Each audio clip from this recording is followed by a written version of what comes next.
Jai Shri Krishna to all. Welcome to Path to Anandam Gita series. Freedom from pains and miseries to happy, healthy, and peaceful life. Based on the 108 mantras to awaken your soul and Srimad Bhagavad Gita. My question and God's answers. And today's subject, very interesting. Know who is God? That question comes many times. And today is the series 48 of our starting first series in January 2nd, 2022. New of me means we know so many different things based on Bhagavad Gita. We learn from Bhagavad Gita and every day we rejuvenate ourselves. So pranam to Swami Hariharji Maharaj for blessing us, guiding us, and coming in our life. Many of you knew him while he was in the body and enjoyed his presence. I'm Satya Kalra, your host and founder of Path to Anandam.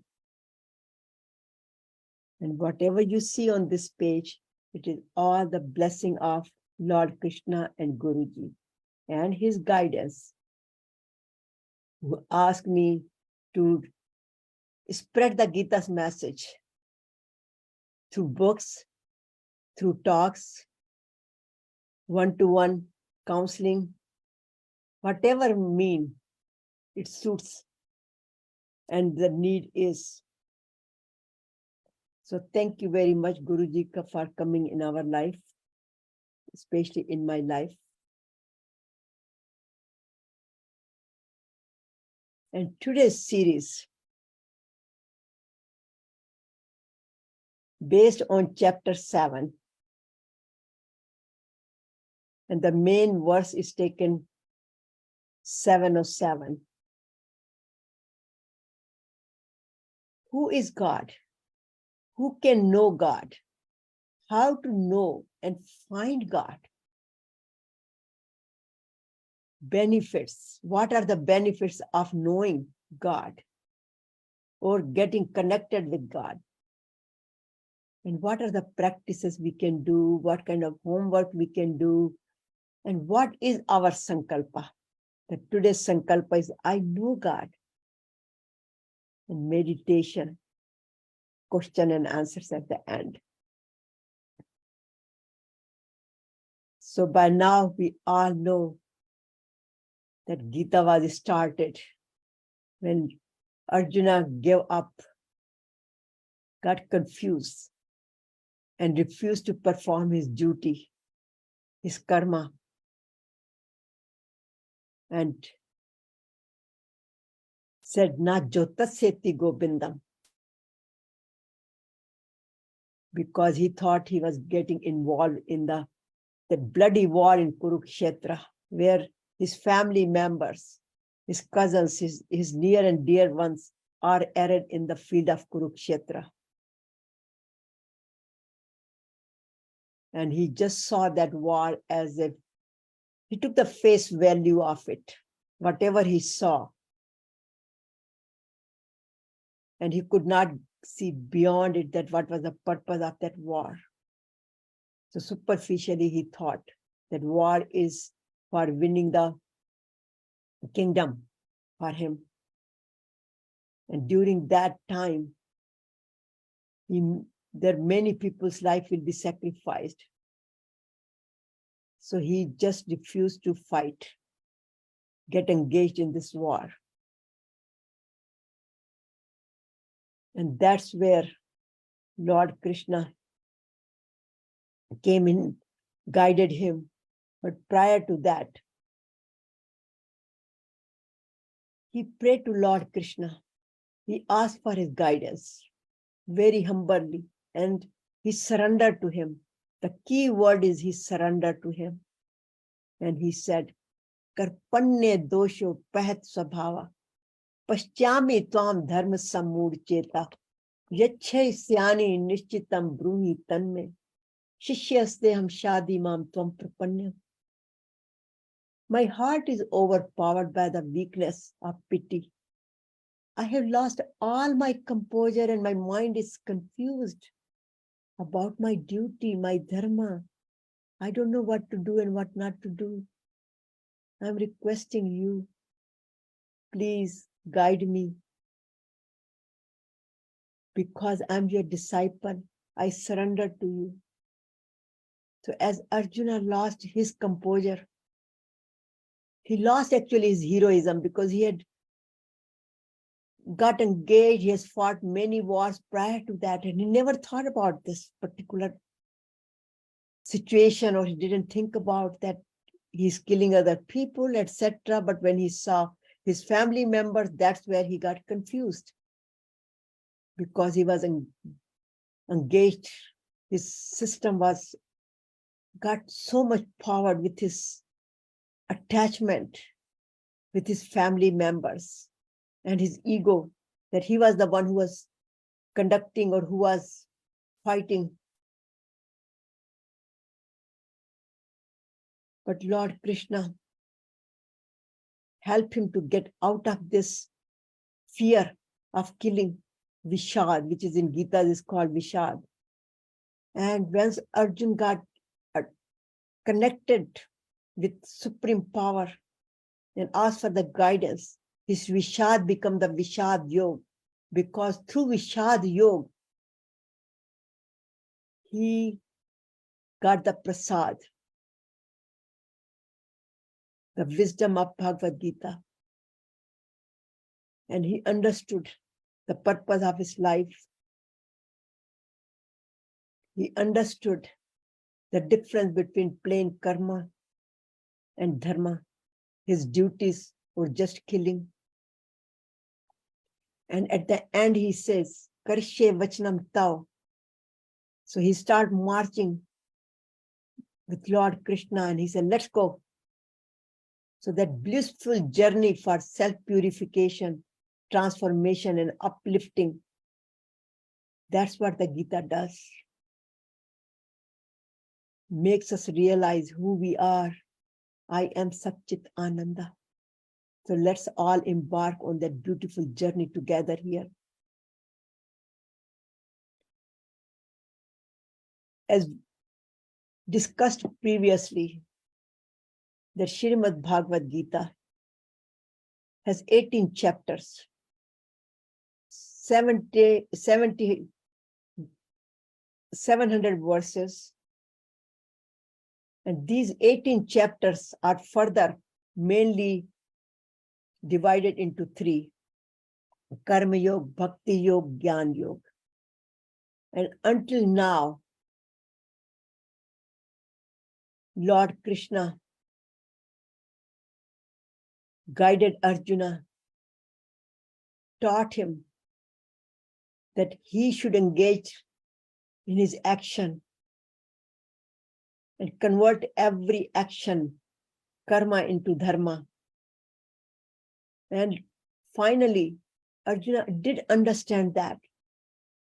But also there was another point which Lord Krishna guided him or brought it, or I would say indicated him, that Lord Krishna or the Krishna is not just his friend, but he's much more than that. He is actually a God.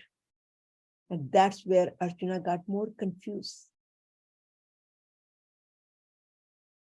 And now, until chapter 6, which is also chapter 1 to 6, is called as Karma Yoga. Now the chapter 7 starts, which is the Bhakti Yoga, the beginning of the Bhakti Yoga, which is chapter 7 to 12. And moving from Gyan Vigyan, Karma Yoga to now, it is the name of this chapter is Gyan Vigyan Yoga. where one learns what is the true wisdom and what is a learned wisdom, what is the experienced wisdom. So chapter 7 is mainly focused on Gyan Vigyan. Gyan, what we are talking about right now, the wisdom. But Vigyan is the one which truly experience ourselves, the presence of God in our life. Not just by learning through the books or not by learning, hearing from others that God is there, whole universe is operated by God. And we hear all those things.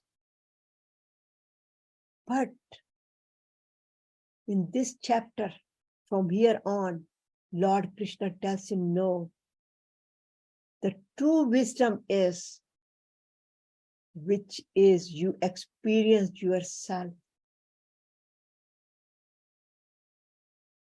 Because God is the essence of all. In fact, Lord Krishna tells him that I am everywhere in the universe. Whole universe is operated by me. And he gives him an example that matta partaram nanatte kinchit atsi dhananjaya mai sarvamidam proktam sutre mani gana ev. That Arjun, there is nothing else beside me.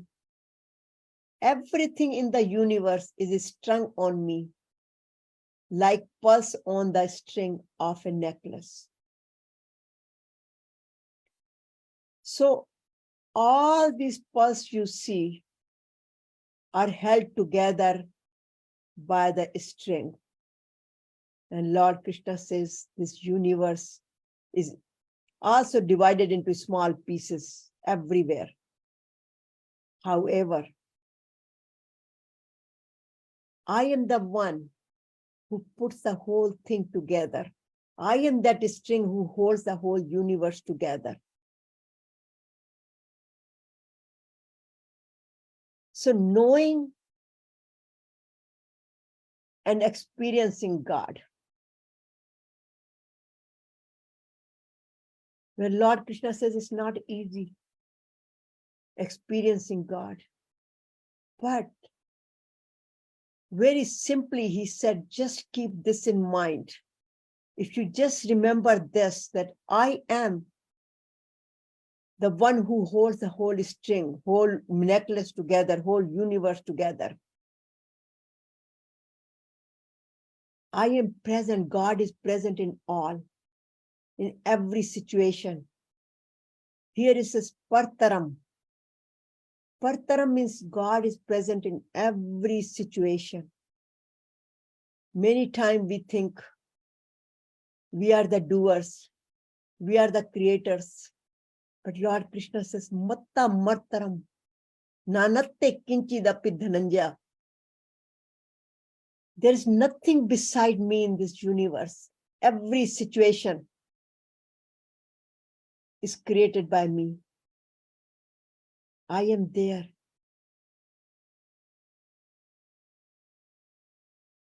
There is a very good example, or actually there is a beautiful story, and it's a real story. It happened in Bombay. It used to be Bombay. I still call it Bombay, but now it is called Mumbai. One gentleman was running to the train because he was running late, going to the job in the morning. And one lady,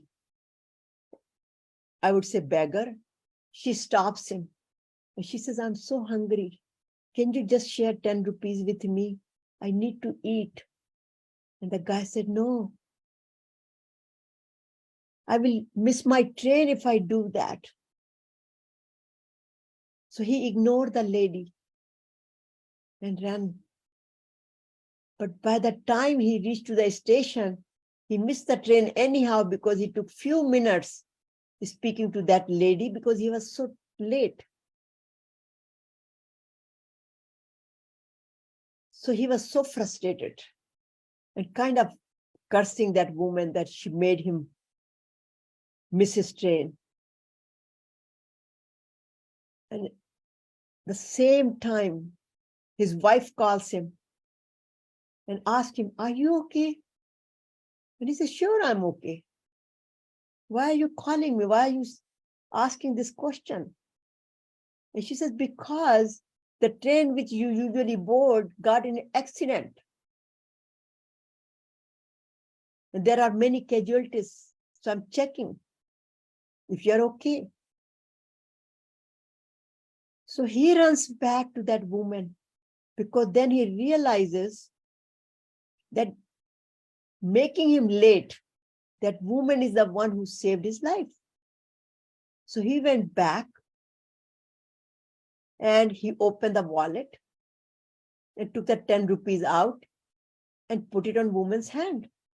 And as soon as he put it in the woman's hand, the woman disappeared. There was no woman over there. He was holding the 10 rupees in his hand. And he looked around, what happened? She just vanished. And then he realized that the angel, the God, has come in the form of woman to save his life. So God is present everywhere, in every situation. That's where he's saying, I am present in everywhere. Without me, there is nothing in this universe. I'm omniscient, I'm omnipotent, I'm kan mein, I'm chan mein. And I am the reason, I'm the cause of all causes. So if the accident happened, there is a cause, bigger cause behind it, and I am behind it. So open your eyes. Live in awareness of the presence of God. So presence of God must be experienced and realized. It's not just that we verbally say it, okay, live in presence of God. One has to experience it. Sometimes it comes a hard way, sometimes it comes a simple way, but we have to be aware of it. So how would we experience, or how would we know it's a God doing all behind it? And Lord Krishna again explains in this chapter in the beginning that anything, the string you see, this is my energy. My energy is the one which is holding the whole universe together. However, I have many forms of energies. But what you can relate, or what we can all relate to, is the Prakriti, the material energy. Whatever we see with our eyes, it's called nature, Prakriti. But Lord Krishna reminds us, yes, it is my Shakti, it is my power, but this is not the only thing I have. This is not the only thing I am. This is my lower self. Whatever you see, it is my lower nature of God. This is what you see. But this is string, he's referring, this is not just the energy, this is the soul. And this is it is called Shakti, the small Shakti, the lower nature of God is Apara Shakti, and the true Shakti is the Atma, the soul, which is the higher nature of God. So universe is made with, or the cosmos is made with two things: matter, which is all the beads, all you see the physical forms, this is all the materialistic things. But to hold these materialistic things, the whole universe, is the Atma, which holds the whole thing. So he says, I am that higher form. So the whole universe is made with matter and soul, the energy, which is called the universe. Without energy, it's like a Shiv Shakti. Without Shakti, Shiv is Shav. Without the energy which is flowing in my body is just a body. But now I'm Satya because I have this Atma, that current is flowing with it in me. And this is also known as, this wisdom is also known as the metaphysical or transcendental knowledge. You might have heard it, transcendental knowledge, very popular. So, but how can we learn about it? As it says, all what we are talking about is a theoretical knowledge. Studying Bhagavad Gita is a theoretical knowledge. Studying Shastras, listening to the others, parvachans, all that, this is just a theoretical knowledge. That experience has to come when we start practicing it. And how we are practicing it? Here it comes. When we do selfless service with love and devotion, with meditation, because Lord Krishna has already spoken about Karma Yoga, selfless service. And meditation also, he spoke about it. Once we practice that, then we can experience it. And we can experience it. So in other words, this wisdom can be gained by many means, but unless we practice it, and the example is like swimming. We can talk about swimming, we can sit on the side of the swimming pool, but unless we dip into swimming pool, we dive into it, and we really practice it, we cannot learn the swimming. Similarly, we can talk about God all day long, but unless we practice it selflessly through meditation, then we can experience him. So what is Gyan Vigyan? Gyan Vigyan is, this is basically the union of science. Science means the true data, experience, and the spirituality, the soul, connection of both. So union with God, or self-realization to the path of knowing God, wisdom, and experience his presence, that is the true nature of God. So God has many energies, many type of energies, but how to experience it? God is essence of everything, but experiencing the presence of God. See, Lord Krishna is so merciful. He knew just by giving us the abstract that his soul, he is a string between in the necklace, all that is, still we will not understand. So he gives us a different examples. And he says, don't worry. You can relate to my energy, because in the materialistic world, I am present in these 5 tattvas: earth, water, fire, air, and space. These are the 5 elements. We are all made with it. And that's where he says here, Raso amasu konte, prabhasme shashi suryam, pranav sarva videshu shabdakhe porusham nishu, which means, oh Arjuna, I am the taste in water. Now Lord Krishna is saying where you can experience me, where if you live in awareness, then you can experience me just through these 5 tattvas, which you can see it, you can feel it. Like water, we can touch it, we can feel it, we can taste it. And he says, whatever the essence of the water is, the taste of the water is, I am there. Like when we make the lemonade out of it, we drink Coke, we cannot taste the real taste of the water. But when we are really thirsty, that's the time we can truly the taste of the water. So he says, I am the taste in the water. I'm the radiance in the sun and the moon. When you see the sun and the moon and the light, That's what who I am. And where does this light come from given to Surya and moon and sun? He says, I'm the one. So that light in the moon and sun. And also he said, I am the sound in the ether. Whatever is the sound you hear,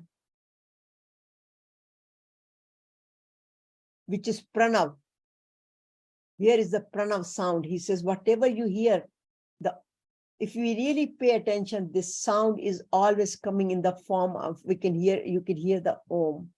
But we have to be so connected. And he says, this is a sound I am. And I am the Purusha. I'm the supreme being. I'm the perfect human being. And the perfection in the human being is me. So all the perfection which comes, which we all have, our good qualities, that's me. And he does not just stop here.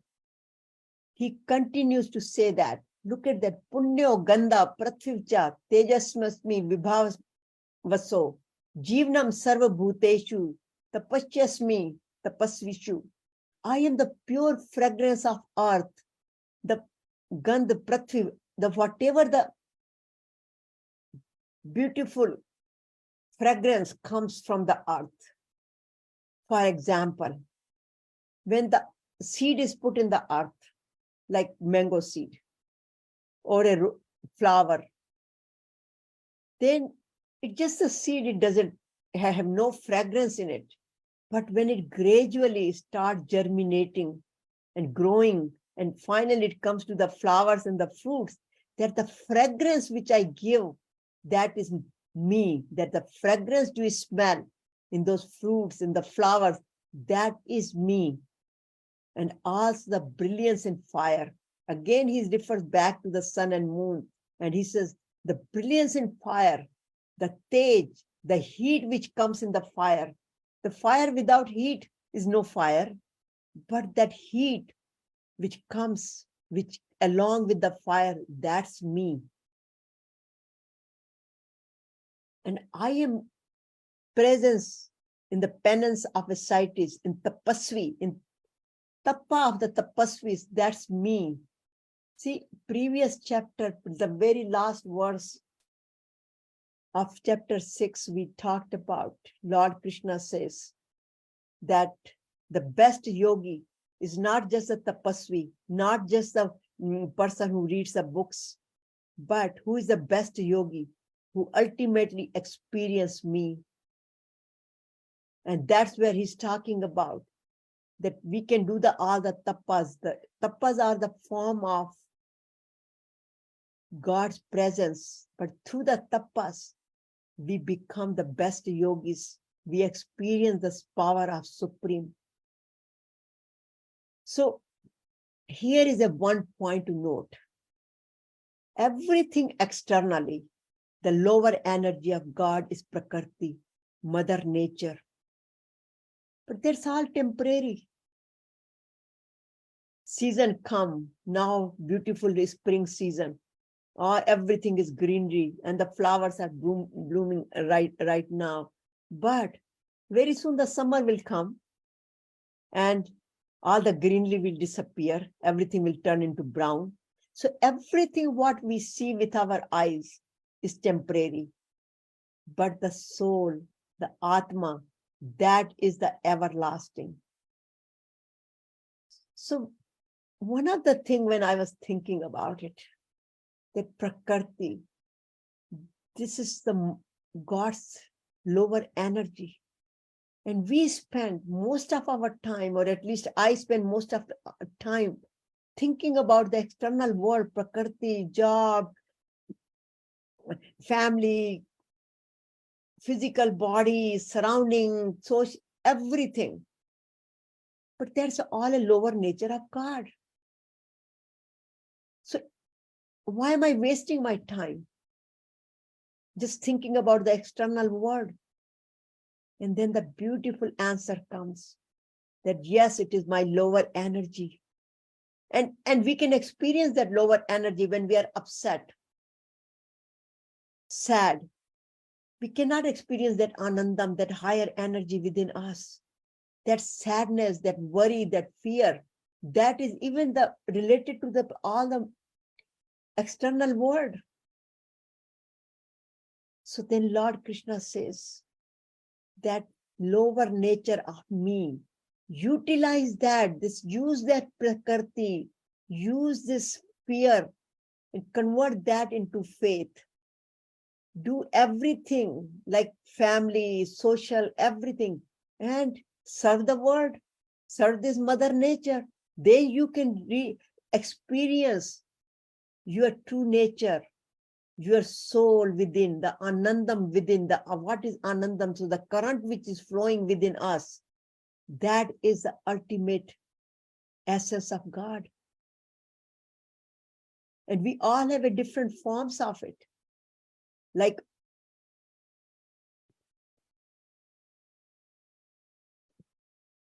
there are 8 elements. As 5 elements, we can see it right here. But other 3 elements, which Lord Krishna also spells it here in verse 4, 5, and 6, where he says that there are 8 elements which all the human beings have. These 5 tattvas, we are made with all these.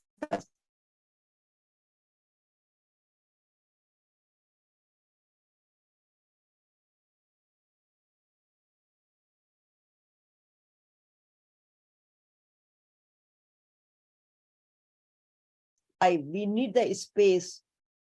So all these 5 elements we need, but we have more than 5 elements, the other 3 elements, which is the mind, intellect, or buddhi.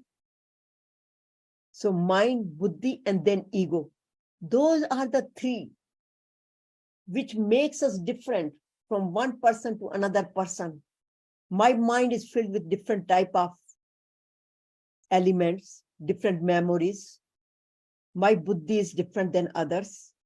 My ego level is different, and all those differentiates us from one individual to another. And that's where Lord Krishna says, and we have talked about in the previous sessions, use the mind, make your mind the best friend, and use it for serving the universe. So through serving this prakriti, you can uplift yourself and experience God. And then again, he talks about pranav, om mantra. Again, this is another form of God, which is called it formless God, God without body. So om energy, which is again matter and current, equals to the universe. And that is the easiest way, where Lord Krishna, we will talk about in chapter 8, in further sessions, where Om mantra is the easiest way to reach or experience God. Because when we recite that mantra, we awaken the divinity within us. And it is a many different forms. It says Om is the creation and preservations and Brahma, Vishnu, Mahesh. It is the inner voice. It is so Om is a path to Anandam. But again, here we are talking about Prakriti is the external world, so we can experience God with the external world. But Lord Krishna also gives us the warning, or give us a little bit, he consoles us, because sometimes, I feel like, I get so frustrated. Sometimes I say, doing practices and still my mind shifts this, and how cannot I just stay on one path and just always be in Anandam? And Lord Krishna says, don't worry about it. You are not the only one, because among thousands of men, very rarely one strives for perfection. And from those who strive and succeed, again, a rare one truly knows me. So truly experiencing God is a long, long process. And only 1 in thousands realize God or experience God. Though we might have a small experiences when we are in peace, Anandam, we feel so peaceful. And the peace is another name of God. But Lord Krishna says, have a patience because we are also made with the gunas. And the gunas have the limitations, which puts us in limitations with our nature. Tamsik, Rajsik, Satvik, which is the Triguni Maya. And that's where we get deluded. But then he says, don't worry about it. He gives us the assurance that once you do this, he says, surrender to me, do selfless service and devotion to God with full faith. When there is no fear, but the fear turns into faith. Here the Arjunas, we were so fearful. Then with Lord Krishna, he becomes so faithful. And he says, Karishye Vachanam Tau. So through meditation, but ultimately he says, I am the essence. Realize it and surrender to me. Put your head down to me. Surrender, sir, under. Put your head under the supreme powers. Have faith in me and get up and do your selfless service, seva. Follow your dharma. So God is everything and everything is God. That is the ultimate message here. So how to practice and what are we going to do, get by practicing? So as it says, we can practice through the external. God is outside, which is called the duality. I am here, God is there. And through Prakriti, I can see him. I can see God through singing, by listening to the birds, looking at the birds, by seva, by many other means, we can see presence of God. The blossom, the trees are so green. I'm just looking at it right now. I can see nothing but mountains and greenery. So all the time, those examples come to me. But basically, all this blossoming of the flowers, that is the presence of God. But at the same time, when we go internally with the Om mantra, we can experience the energy which is flowing within us everywhere. So by practicing, again, setting up our morning, our day with some positive notes, with mantras, reading Bhagavad Gita, whatever suits to our personality, and then aligning our body through yogas, pranayam, meditation, with prayers. And then during the day, just think, I mean, this is the way I look at it. Okay, how am I going to experience God today? So I have to live in that awareness. So pay full attention to it. And then in the evening, look at it and I ask that question, did I really experience God today? How did I experience? How did I improve myself from yesterday?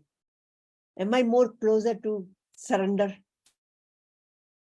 So here is the one very beautiful verse. It says, God is both manifested and unmanifested. In other words, God could be in the manifested form. Here we see in the God's nature, everything what we see around is God's. Every human being has current flowing in them. So just seeing God in all.